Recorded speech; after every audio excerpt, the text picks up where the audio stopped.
Welcome back to The Explainer. Today, we are diving into something that honestly sounds like science fiction. We're going to talk about how researchers can now teach a massive AI model, one with billions of parts, how to perform complex mathematical reasoning by changing a piece of its code so small it is, frankly, almost unbelievable. All right, so here's our game plan. We're going to start with this wild puzzle, this seemingly impossible claim. Then we'll look at how we used to do things the old school way. After that, we'll uncover the secrets, the new teaching method, and the new tool that made this all possible. We'll look at the jaw-dropping results, and then we'll wrap up by talking about what this all means for the future of AI. Okay, section 1, the 13-parameter puzzle. And really, the big question here is, how on earth can something so tiny make such a huge difference? This whole thing starts with a number that just doesn't seem to make any sense. So this is the number at the heart of everything today, 13. And no, I didn't misspeak. I don't mean 13 million or even 13,000. I mean 1, 3, 13.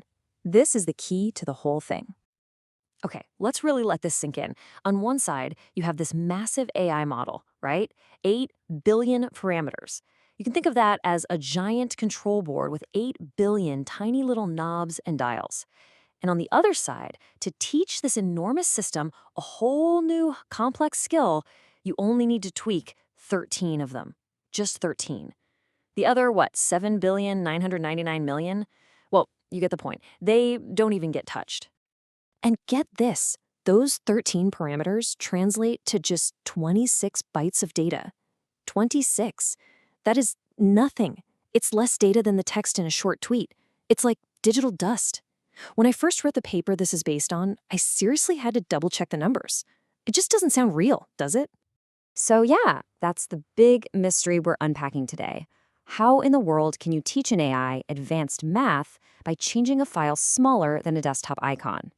Well, that's exactly what this incredible paper from researchers at Meta, Cornell, and Carnegie Mellon set out to prove. And spoiler alert, they figured it out. All right, moving on. To really appreciate just how revolutionary this is, we got to take a quick look at how things used to be done. The old way. The brute force methods that have been standard for a while now. So for the longest time, the main method was something called full fine-tuning. Let's imagine our AI is a brilliant student. If you want to teach the student a new subject, full fine-tuning would be like performing brain surgery to rewrite every single neuron related to that topic. I mean, yeah, it works. The student learns the new skill, but it's a total brute force approach. It's wildly expensive, eats up a ton of energy, and takes forever. Then, things got a bit smarter with something called LoRA. This was a really big deal. Instead of that messy brain surgery, with LoRA, it's more like you freeze the student's existing brain and just give them a special little notebook for the new subject. The core knowledge stays the same, you're just adding a small, efficient new layer. This was awesome. It took the number of things you had to change from billions down to millions. A huge step up for sure. But, millions is still a long way from 13. So, that's the big leap, right? How do you get from millions all the way down to just 13? Well, here's the first big clue from the paper. It turns out it's not just about what you teach the AI, but how you teach it. Okay, so the typical way of teaching is called Supervised Finetuning, or SFT. This is basically rote memorization. You show the AI a perfect example of a solved math problem and you tell it, look at this, do exactly this. The AI gets really good at copying the style, the words, the structure, but it's not really learning the underlying principles. It's like memorizing the lines for a play without understanding what the play is about. A lot of the information it's taking in is just noise. But these researchers did something different. They used reinforcement learning, or RL. And the best way to think about RL is, well, it's like training a dog. You don't give your dog a PowerPoint presentation on the physics of sitting, right? No, you just say, sit.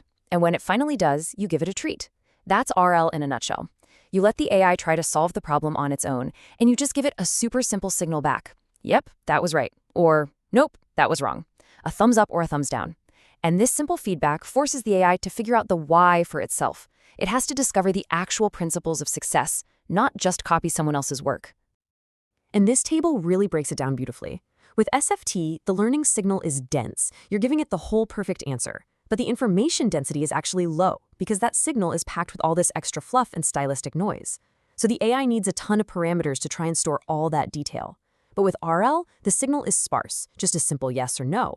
But the information density is incredibly high. It's pure signal, no noise. The AI's goal is just to figure out what it needs to do to get that yes. And for that, you don't need a lot of parameters.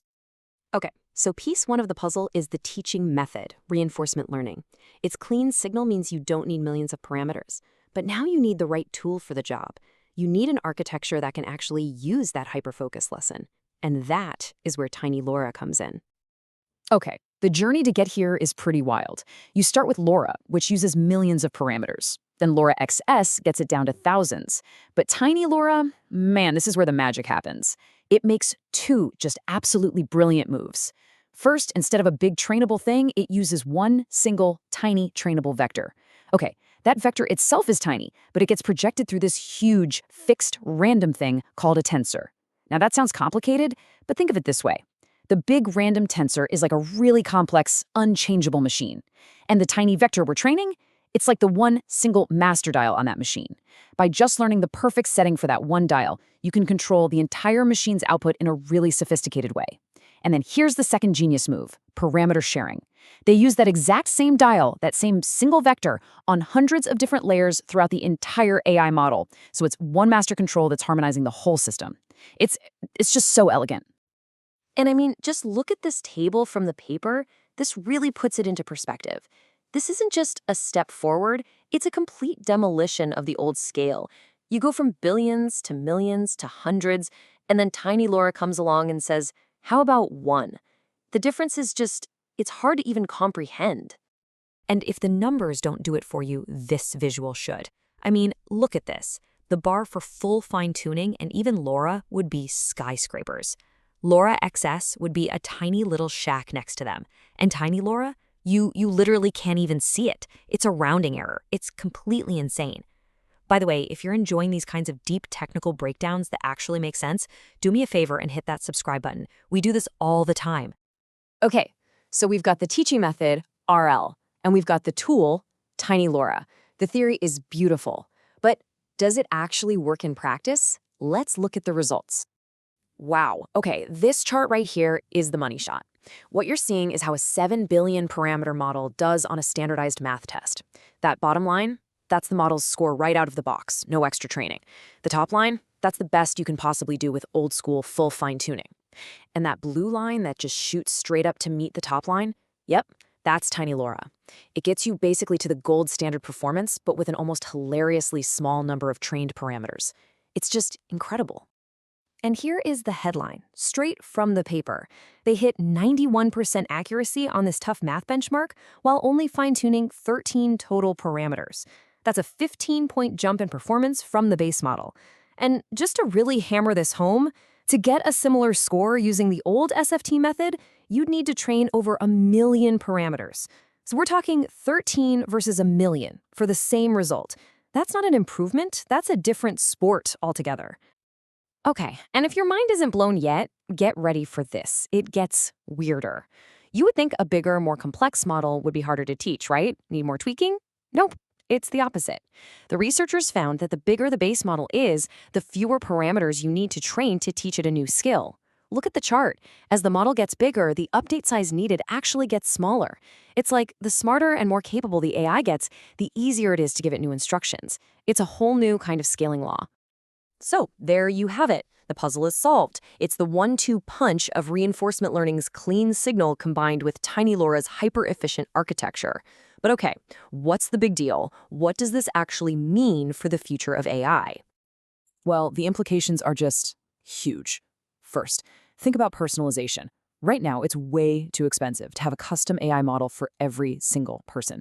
But if the custom part is only 26 bytes, suddenly a single massive AI running on one GPU could serve thousands, maybe millions of users, each with their own perfectly personalized version.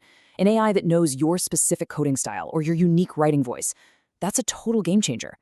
It also suggests a future where we just build one absolutely gigantic model, and then we create these tiny, bite-sized skill packs to adapt it for millions of different jobs. And maybe most profoundly, it forces us to ask, what is even happening when we fine-tune an AI? Are we really teaching it something new with just 13 parameters? Or is something else going on? Maybe we're not teaching it, but just unlocking it. And that brings us to the final, really mind-bending question the researchers leave us with. What if the knowledge is already in there? What if these giant models, having read basically the entire internet, already know how to do advanced math and physics and everything else? What if fine-tuning isn't about teaching at all, but just about learning the secret knock, the 13-parameter password that unlocks an ability the AI had all along? It reframes these models not as empty vessels we have to fill, but as vast sleeping giants of capability, just waiting for us to figure out how to wake them up. It's an incredible thought. What else is in there that we just don't know how to ask for yet? Anyway, thanks for coming along on this deep dive. If you enjoyed it, please subscribe for more explainers that try to make sense of this wild future we're building. See you in the next one.